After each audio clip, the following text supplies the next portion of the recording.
네, 오늘 만나신 모델은 마세라티의 고급 컨버터블 그란 카브리오 스포츠인데요.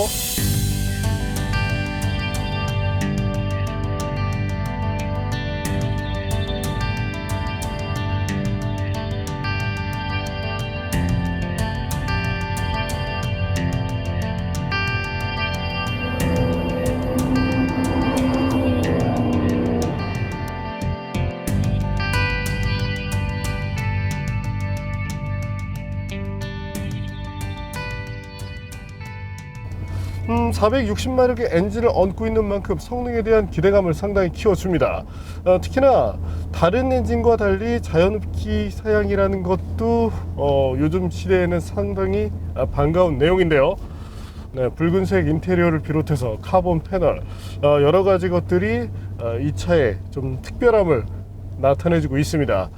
과연 물론 가격도 굉장히 높은데요. 그런 어떤 매력적인 부분들을 잘 표현해내고 있는지 잠시 함께 느껴보시겠습니다.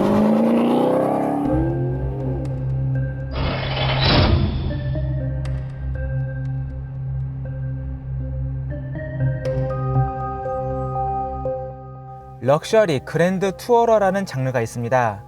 이름 그대로 스포츠카와는 전혀 다른 장르인데요. 고성능이라는 공통 분모만 있을 뿐 나머지 지향하는 방향은 서로 다릅니다. 럭셔리 그랜드 투어러 장르에 속하기 위해서는 몇 가지 조건을 충족시켜야 하는데요. 먼저 긴 역사를 통해 그 가치를 인정받을 수 있는 브랜드 밸류, 전통을 기반으로 한 클래식함, 존재 자체만으로도 차별화되는 디자인, 고성능 자연흡기 엔진 등이 있습니다. 사실 이런 차량은 손에 꼽힙니다. 벤틀리 컨티넨탈 GT, 에스턴 마틴 벤티지 혹은 DB11, 그리고 마세라티 그란 투리스모가 있습니다. 현재 모델은 그란 투리스모의 오픈형 모델인 그란 카브리오입니다. 마세라티에 따르면 그란 카브리오는 지중해의 바람과 태양을 상징적으로 디자인했다고 합니다.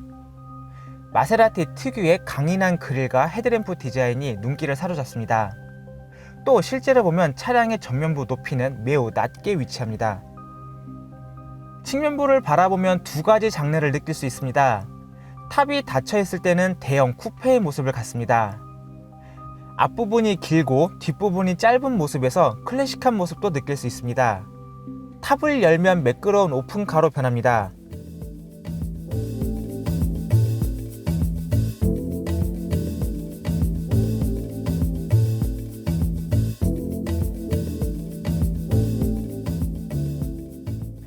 특히 실내를 감싼 형태의 디자인은 고급 요트를 떠올리기도 합니다. 후면부에는 삼각형 형태의 리어램프가 자리하는데 후미등에 사용된 LED만 96개에 이른다고 합니다. 이외에 고성능을 상징하는 머플러와 디퓨저 디자인을 갖추고 있습니다. 고성능 모델인 만큼 차량 하부는 최대한 막아뒀고 두꺼운 막대를 통해 차체 보강이 이루어졌음을 확인할 수 있습니다. 전동 접이식 루프를 갖춘 만큼 차량의 무게는 쿠페 모델보다 약 100kg가량 무거워졌습니다. 탑이 열리고 닫히는 데 소요되는 시간은 28초이며 시속 30km 이하의 속도로 주행하는 환경에서도 작동합니다.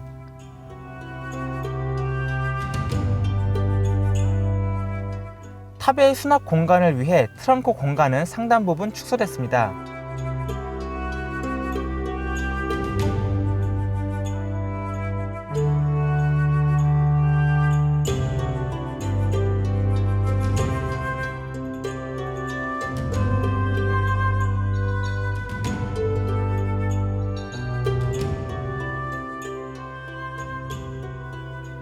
프론트 미드식 구조를 갖는 만큼 그란 카브리오는 재원상 전후 49대 51의 무게 배분을 갖습니다. 그럼 실제로 그란 카브리오의 차량 중량과 무게 배분을 확인해 보겠습니다.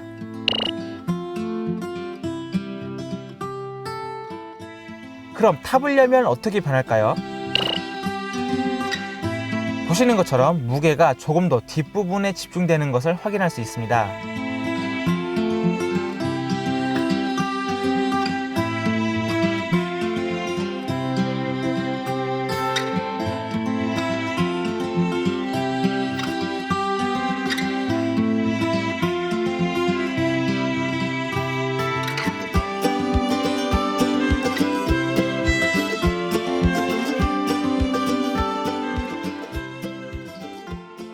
인테리어는 디테일이 강조됐습니다.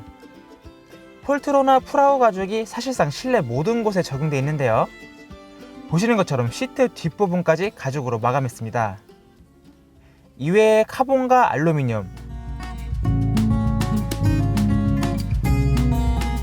아날로그 시계 등으로 멋을 냈습니다. 반면 각종 버튼 구성들은 클래식하다고 하기에 다소 아쉬운 모습을 보입니다. 뒷좌석 공간은 아무래도 성인 남성이 앉기에는 제한이 따릅니다. 특히 탑을 닫았을 때 헤드룸은 어쩔 수 없었습니다.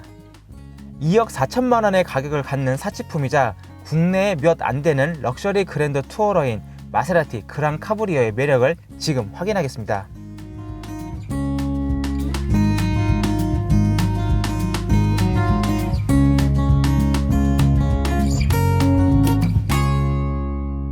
네, 그럼 지금부터 그란 카브리오 스포츠와 함께 달려볼 텐데요.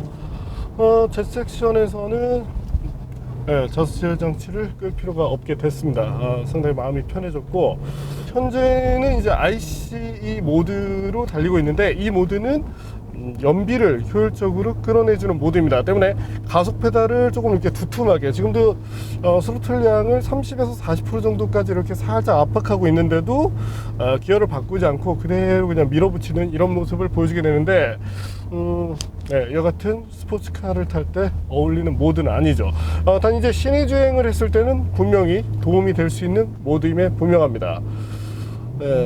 스포츠 모드로 지금 바꿨는데요. 아무래도 뭐 배기 사운드도 조금 더 부각이 됐고, RPM대도 조금 더 높아졌습니다.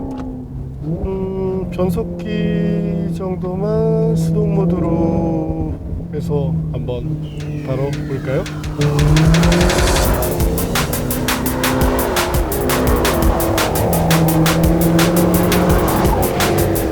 네, 우선 자연흡기 엔진을 요즘 만나기가 힘든데 상당히 감성적인 부분에 있어서 이점을 많이 보여주는 엔진입니다. 특히 이렇게 스로틀을 압박하고 풀어줄 때 어떤 그 발의 움직임을 사운드가 참 잘 들려주고 있다는 점도 특징인데요. 특히나 마세라티 같은 경우가 이제 배기 사운드에 상당히 신경을 쓰는 그런 브랜드로 알려져 있는데, 그래서인지 조금 더 멋스러운 그런 사운드가 연출되고 있다고 할 수 있게 되겠습니다. 아무래도 이제 좁은 길에서 고출력 차를 타다 보니까 상당히 이제 긴장감도 있고, 그런데 그래도 리어 쪽의 어떤 그 트랙션 자체가 좋은 편이라 이렇게 스티어링 휠을 좀 더 많이 꺾더라도 큰 불안감이 느껴지진 않습니다. 엔진은 V8 사양으로서 4.7L 배기량을 갖고 있는데요. 최고 출력은 460마력, 최대 토크는 53kgm로 알려져 있습니다. 어찌 보면 이제 토크가 조금 적다라고 느끼실 그런 소비자분들도 계실 텐데요. 여기서 강조해야 될 것, 이 차는 자연흡기 엔진을 탑재하고 있죠. 때문에 자연흡기 엔진으로서는 상당히 높은 토크라는 점을 말씀을 드리고 싶습니다. 그럼 그란 카브리오 스포츠의 구동 손실률에 대해서도 한번 알아볼까요? 아무래도 자동 변속기와 맞물린 자연흡기 엔진 특성 때문인지 상당히 기대했던 만큼은 나아지지 못했습니다. 기대감이 조금 높기도 했는데 그럼에도 불구하고 실제 차가 달릴 때 체감적인 부분에서 이런 데서는 아쉬움을 느끼지 않게 한다는 점이 좋네요. 무엇보다 이제 출력대가 7000rpm을 중심으로 나오게 되는데, 그 때문에 5000, 6000rpm에 있을 때의 효율성이 조금 더 좋다는 점이 특징으로 부각이 되죠. 자동 변속기는 6단 사양인데요. 변속기의 단수가 6단밖에 되지 않습니다. 하지만 단수 외에 이 변속기 파워트레인이 갖는 이점에 대해서 김선웅 기자가 한번 설명을 해준다고 하는데요.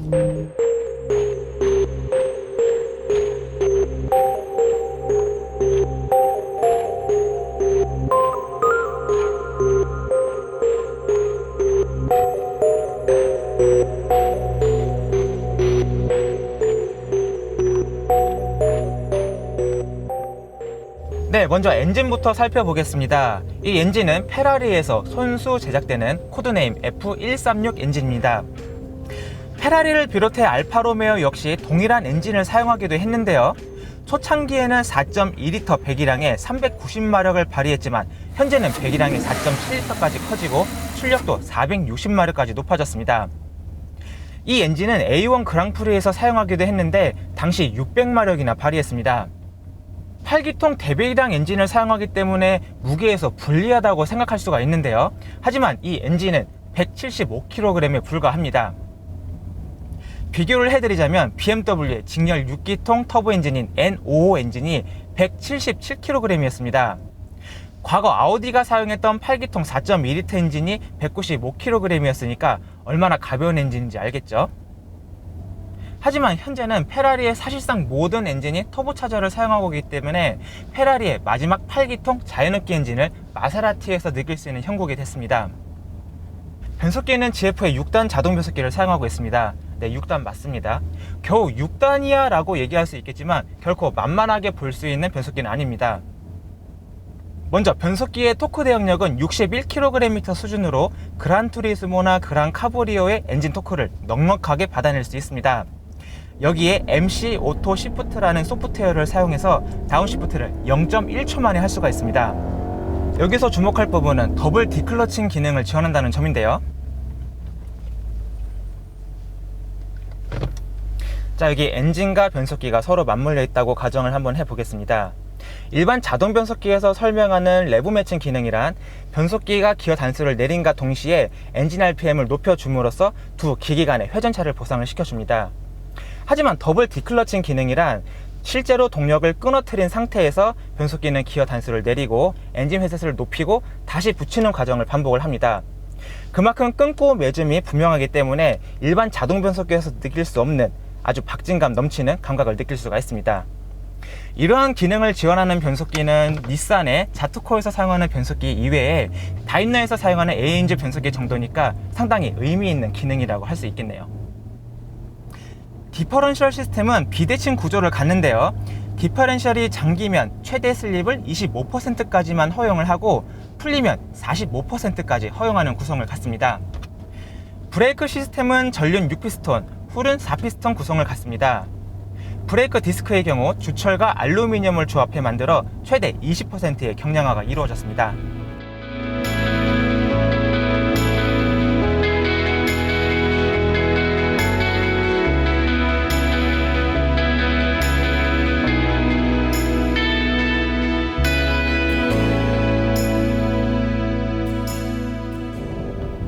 네, 앞서 들으신 것처럼 그래도 스포츠카 브랜드답게 어떤 파워트레인에 대한 그런 경쟁력을 보여주는 것이 특징입니다.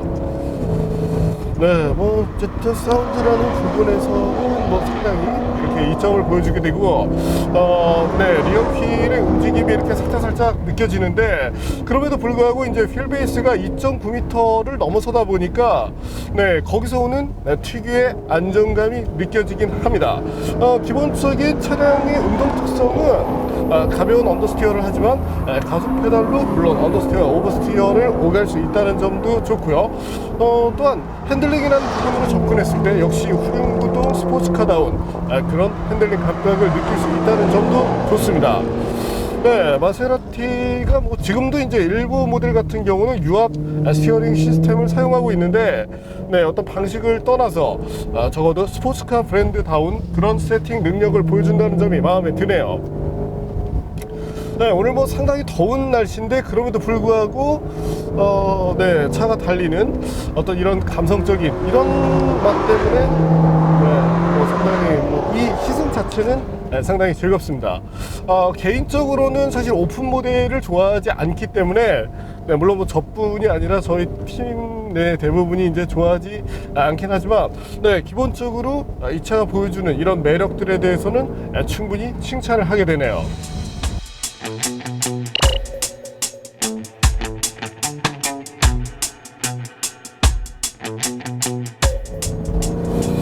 네, 어떤 차량의 운동 특성, 이런 부분에서 사실 퓨어 스포츠카들과는 조금 다른 그런 모습을 보여주는 것도 사실이긴 합니다.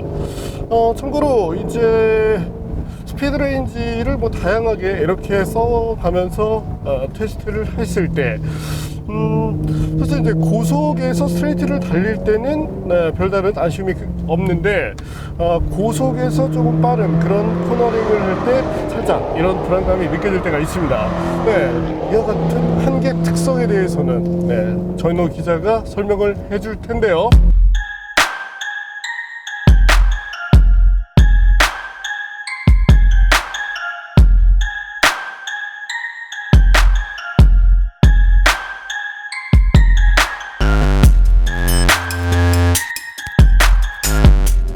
퓨어 스포츠카 그리고 럭셔리 GT, 이런 차량들은 공통적으로 호텔 발렛에서 가장 최상의 가치를 발휘하고 있습니다.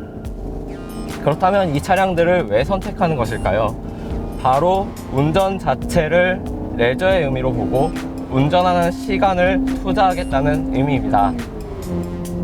이런 차량을 인도받고 바로 시동을 걸면 새 차 가격에서 3천만 원이 바로 감가됩니다. 그렇기 때문에 이런 차를 살 수 있는 소비자는 극히 드문 한정된 계층에 속하고요. 지금 가장 이 차량을 몰면서 마음에 드는 것은 페달의 감각입니다. 두꺼운 알루미늄 페달을 가지고 있고, 그리고 거기서 반응하는 것도 굉장히 정교하고 섬세하기 때문에 제가 몰아봤던 차 중에선 페라리의 모델들과 가장 흡사한 그런 페달 감각을 보여주고 있습니다. 슈퍼카들은 공통적인 분모를 가지고 있는데, 스티어링을 돌려서 스티어링 로드가 타이로드를 당기고, 그리고 휠이 반응하고 서스펜션이 눌려서 부싱으로부터 운전자에게 전달하는 그 감각의 타임라인이 굉장히 짧고 정교하다는 것에 있습니다. 거기서 많은 운전자들이 만족감을 느끼고요. 자, 그러면 이제 마세라티 그랑 카브리오의 한계 특성에 대해서 알아보겠습니다. 가장 먼저 느껴지는 감각은 후륜의 서스펜션이 전륜보다 눌리는 속도가 빠르다는 것입니다. 앞 타이어는 코너의 정점부터 반응을 하고 있는데, 이러한 특성 때문에 혹자들은 마세라티의 고속주행 안정성을 평가할 때 조금 불안하다라고 불만을 던지기도 합니다. 저는 이제 그 의견에 대해서는 일부를 공감하는데, 바로 앞 타이어의 접지력의 반응이 운전자의 예측을 도와주기 때문입니다. 하지만 이 셋업에는 장점도 있습니다. 항상 후륜의 접지력이 확보되어 있다는 것인데요. 그래서 셋업에 대한 평가는 항상 포괄적인 관점에서 이루어져야 됩니다. 코너의 탈출 부분부터는 일반적인 상황에서는 언더스티어 성향을 나타내고 있습니다. 하지만 이 운전자의 오른발의 반응에 따라서 차량을 오버스티어로도 만들 수 있습니다. 이런 고출력 차량들을 운전하는 오너는 오른발 사용에 항상 책임감을 가져야겠죠. 승차감은 일상에서 사용하기 편안한 정도에 속합니다. 큰 범프들도 무리 없이 잘 처리해내고 있는데, 노면의 작은 변화들이나 충격들을 좀 세세하게 전달하는 측면이 있습니다. 진동도 어느 정도 느껴지고, 하지만 이런 특성들은 컨버터블 모델들에게 잘 나타나는 그런 특징들입니다.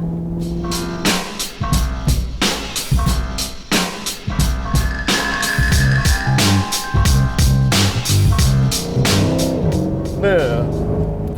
앞서 들으신 것처럼 어떤 차도 그렇지만 이 세팅에 대한 그런 장단점이 공존한다는 점을 참고하실 필요가 있겠습니다. 네, 뭐 그래도 이 차의 컨셉 자체가 오로지 이제 순수한 그런 빠르기만을 바라보는 것이 아닌 럭셔리 컨버터블이라는 점을 놓고 봤을 때, 뭐 그래도 뭐 이렇게 뭐 시장성에 있어서 떨어진다는 생각은 들지 않네요. 또한 이제 스타일적인 부분, 특히나 사운드, 어떤 이런 감성적인 부분에서 잘하는 것이 마세라티인 만큼, 마세라티의 소비자층은 사실 약간 다르기도 합니다. 반면에 이제 좀 아쉬운 점을 꼽자면, 다른 부분에 대해서는 그렇게 아쉬움을 표하고 싶지 않은데, 이 센터페시아 쪽에 대한 아쉬운 만큼은 상당합니다. 예전 뭐 쿼트로 포르테도 그랬지만 네, 이 큰 차에 이 작은 모니터 사이즈는 정말 이제 어울리지 않고요. 또한 패널 자체가 난반사가 심합니다. 이 밑에 있는 버튼들도 이 넓은 이런 영역을 놔두고 너무 작게 만들었다는 점도 아쉽고 버튼들의 투박함 역시도 개선될 사항입니다.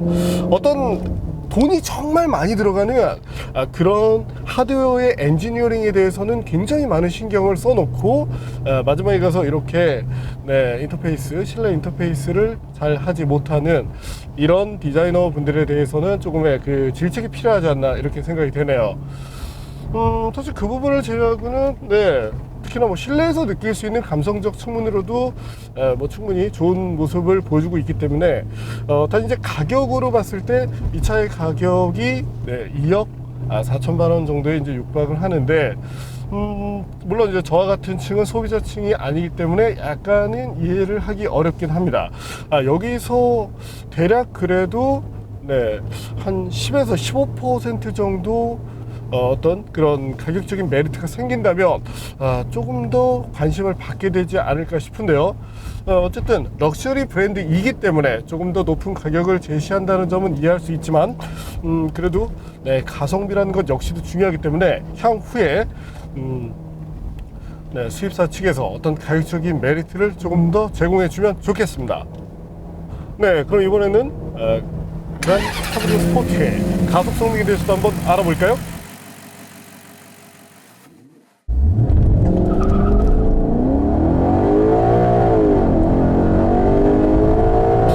제수사 발표 수치는 5초 정도인데 저희가 테스트했을 때는 5.2초 정도가 계측이 되었습니다.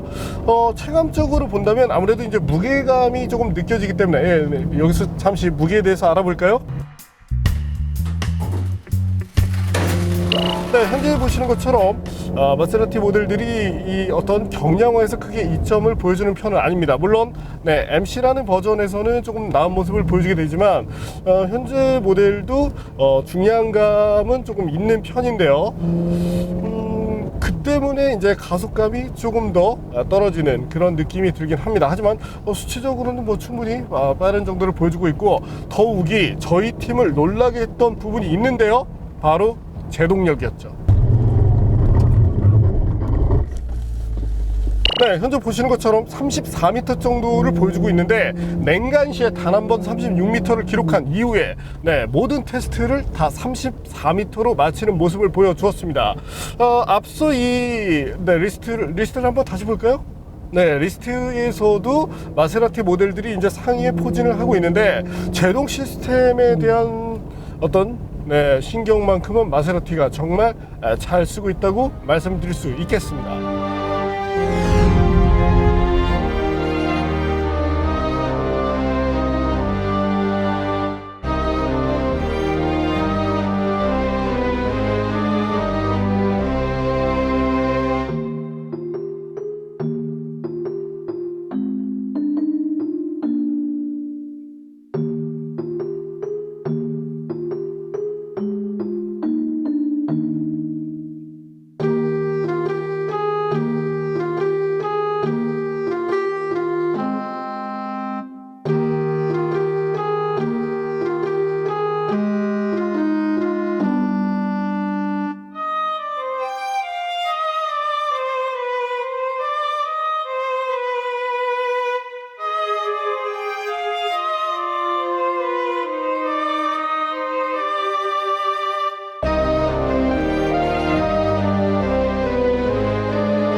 오늘도 역시나 굉장히 덥습니다. 이제 뭐 에어컨을 틀어도 될 것 같은데요. 에어컨을 틀지 않고 탑을 한번 열어보죠.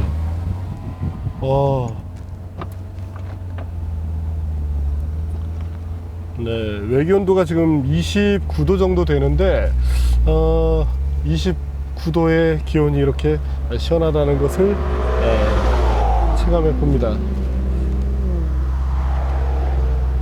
탑이 열리는 속도 부분에 있어서는 조금 더 빨라지면 좋겠지만, 네, 차량의 어떤 사이즈라든지 구조적인 것을 본다면, 네, 그래도 이해를 할 수 있습니다. 제가 제일 처음 타봤던 오픈 모델은 사실은 1세대 포르쉐 박스터 2.5 모델이었고요. 하지만 그 차보다 좀 더 긴 시간을 탔던 것이 BMW의 G3였습니다. 당시 그 차를 타다가 당시 이제 1.9리터 엔진 버전은 이제 수동으로 탑을 열고 닫아야 되는데, 터널에 한번 갇힌 적이 있었는데 너무나 고생스러웠죠. 저속 환경이라도 얘처럼 자동으로 움직이면서 탑을 닫을 수 있다는 점은 상당히 유용합니다. 네, 진작 이러고 달릴 걸 그랬어요. 좀 시원시원한 게 상당히 좋은데요.